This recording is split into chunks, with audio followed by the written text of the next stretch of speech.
We all have those moments where we feel like we're stuck in a rut. We're mentally struggling, we're just lacking motivation, we know what we should be doing, but we're just not taking any action. And so I want to talk about the 3 main strategies that I use myself to keep up that momentum, to get myself into a better mental place, and to make sure that I'm always taking action. So the first thing I want to talk about is that you need to know your why. Before you can get yourself into a better mental space, you actually need to know why you're taking action. You need to understand the impact that these habits are going to have on your life and why you want them to be a part of your practice. It's not enough just to tell yourself that you need to exercise to lose weight. Why do you want to lose weight? Is it so you can have more flexibility in your body? Is it so that you have better mental health? Is it so that you can feel more confident within your clothes?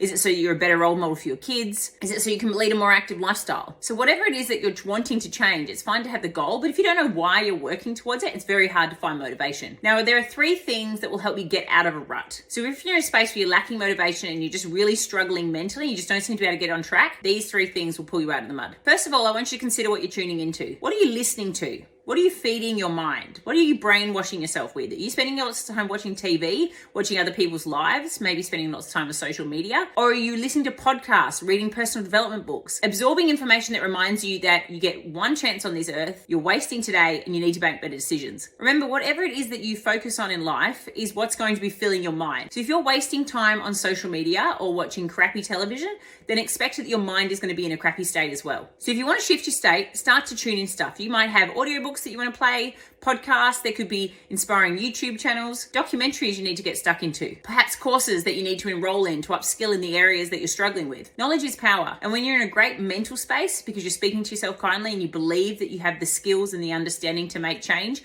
you will take action. Whatever you fill your mind with will resonate in your life. So start tuning into what you're brainwashing yourself with. The next thing I want you to focus on is how you're fueling your body. Whenever you're feeling lethargic or you're lacking mental energy, I want you to think, what have I actually eaten today? Have I skipped meals? Because that's not any good. Or have I filled myself with processed foods? Perhaps things that heaps of stuff that's coming from packages. They could be high in additives, preservatives, or perhaps it's like fatty, high carb sugar foods that are easy to eat on the run, things like muesli bars or crackers, but not necessarily great for your mental and physical health. They might be really convenient, but they're not great for creating energy in a positive mental space. You've got to remember that when you eat high processed foods, so stuff that generally comes from packaged with expiry dates, these foods are foreign to the body. The body doesn't know what to do with them, so it uses a lot of your physical energy in your digestion. Rather than having physical energy to up the ante, feel inspired, and get more out of life, you end up using all of your energy resources just to work on your food intake. Now, the third thing I need you to check in on is what is your body's physical state? I want you to imagine someone who suffers with anxiety and depression and someone who is feeling very emotionally low. I want you to consider